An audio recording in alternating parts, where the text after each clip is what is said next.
I went on that AIPAC trip. I went on subsequent trips, and there is an actual downward pressure from the leadership and even the committee chairs. Like if you're on the Foreign Affairs Committee, if you're on the Armed Services Committee, if you're on the Intelligence Committee, there's like an expectation that you go there in some sort of like, I don't know, congressional Hajj.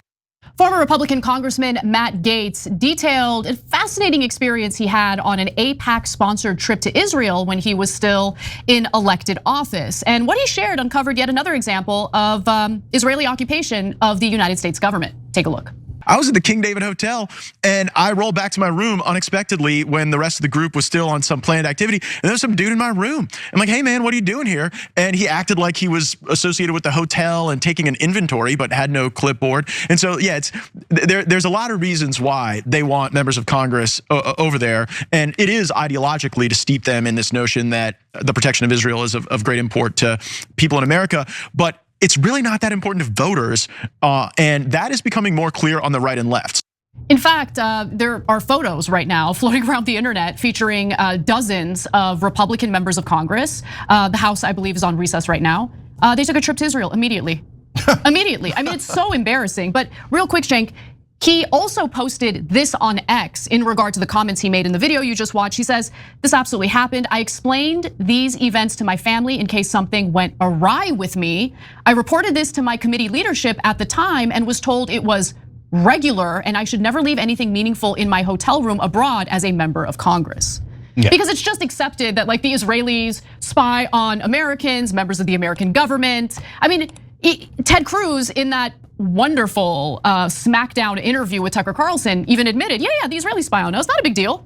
I like it, keep doing it, keep abusing us. Yeah, so I don't think they're our ally. Come on. So, okay, let's break this down a little bit. So, do I believe that they would be bugging the hotel rooms and maybe the material that the Congress people brought with them so that they could have the bugs when they go back home, so that they could spy in on them, maybe catch them doing some sort of affair, etc., or any kind of damaging thing like that? Obviously, if you think that Israel is so pure and moral that their Mossad would never do that, they'd never even contemplate it, because they care so much about the well-being of America and other human beings, that they're the one spy agency that definitely wouldn't do it. You're ludicrous. I mean, probably you're biased and you can't see straight. Or naive. Or you're like the most ignorant person in America and you've been watching CNN your whole life. And you're like, oh my God, aren't they more moral than everyone else? No, obviously, as this genocide has proven, they are way less moral than other governments. In fact, they're one of the most immoral governments of my lifetime. So would they spy in on American congressmen that go there and say, of course they would. Of course, look, Tom Massey said we all have Israeli handlers, or what he called babysitters. Well, we have that video. Yeah, let's show you that video and then I'll come back and tell you how I don't think Israel is our ally. I think there's some chance they're our enemy. Everybody but me has an AIPAC person. What's that mean, an AIPAC person? It's like your babysitter, your AIPAC babysitter, who is always talking to you for AIPAC. They're probably a constituent in your district, but they are, firmly embedded in AIPAC. And every member has something like this? I don't know how it works on the Democrat side, but that's how it works on the Republican side. And when they come to DC, you go have lunch with them, and they've got your cell number, and you have conversations with them. So I've had that's absolutely crazy. I've had 4 members of Congress say, "I'll talk to my AIPAC person." And it's literally what we call them, my AIPAC guy. I'll talk to my AIPAC guy and see if I can get him to, dial those ads back. And I mean, you're telling me that our government isn't occupied right now? You're telling me it's not occupied, yeah. Come on. So Marie Newman on the Democratic side, she said it on the show here, you can check it out on YouTube, was a Democratic congresswoman from Illinois. She votes against Israel once, okay? Members of her own party pull her aside and say, that's it, we're pulling all your money. How dare you vote against Israel, they said.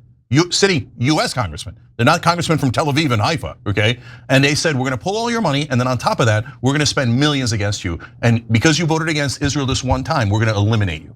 And by the way, they did. They pulled all of her money, they spent about $4 million against her, and she lost. Okay, now when they spend that money, they don't go into her district in Chicago, near Chicago, and go, oh, you know what, Marie Newman has been disobedient to Israel. No, they make up stuff about you, right? And so all the people that have dissented against Israel have had their character assassinated in different ways. They're going after Marjorie Taylor Greene right now, making up lies about her funding.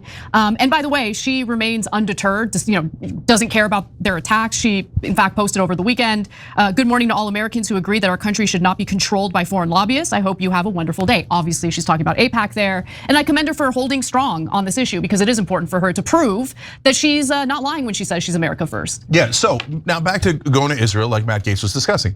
If you're a US congressman, you go to Israel, you ought to have your head examined. Why? Why do you have to go to, what a weird thing. Like you come into office, you have to go to the Czech Republic. You have to go to Malaysia, and you have to kiss their wall and put on their garb. Why? Like I got nothing against Czech Republic or Malaysia, but why do I have to do that? And I'm forced to bow down to this government. I'm forced to listen to their BS propaganda, and then maybe have my room bugged. Why am I forced to do all of these things? And by the way, here's a whole boatload of money. If you support us, you get millions of dollars in campaign contributions. If you don't, we'll spend $4 to $6 million against you. By the way, not just Marie Newman, Nina Turner, Andy Levin, Jamal Bowman, Cori Bush. A half a dozen Congress people have been eliminated for daring to criticize Israel. Andy Levin is from a Jewish family. Marie Newman's husband is Jewish, so this doesn't have anything to do with anti-Semitism, Jewish or not Jewish. It's just about Israel and Andy Levin, all Andy Levin said was two-state solution. That's the official American policy. And they're like, how dare you? Don't you know that that Israel is superior to the Palestinians? The Palestinians will never govern themselves. Andy Levin's a good person. He's like, I don't think so. I think they should have 2 independent states, and I love Israel, and I want to protect Israel. They're like, not good enough, and they eliminated him. So if you're saying that Israel is our ally, but they legally bribe almost all of our politicians, they use blackmail against them, and if anyone disagrees with that foreign government, whichever government it might happen to be, that they should be eliminated from American politics, that is not how an ally acts. That's how an enemy acts. And then the enemy, and this is an amazing trick, gets you to believe that they are your ally. Oh, we are your special ally. That is why you owe us $300 billion. I owe you? Why do we owe them? We owe them because they're our special ally, or that's how someone who has great disdain for you takes $300 billion out of your pocket and then tells you, I'm entitled to it, and I'm entitled to another $300 billion. And there's nothing you can do about it. I control all your politicians, but you're not allowed to say that. You're not allowed to say things that are true. Wait, if I'm not allowed to say things, even though there's a First Amendment in America, doesn't that prove you're controlling us? Yeah, that our government, our country is occupied by the Israelis. And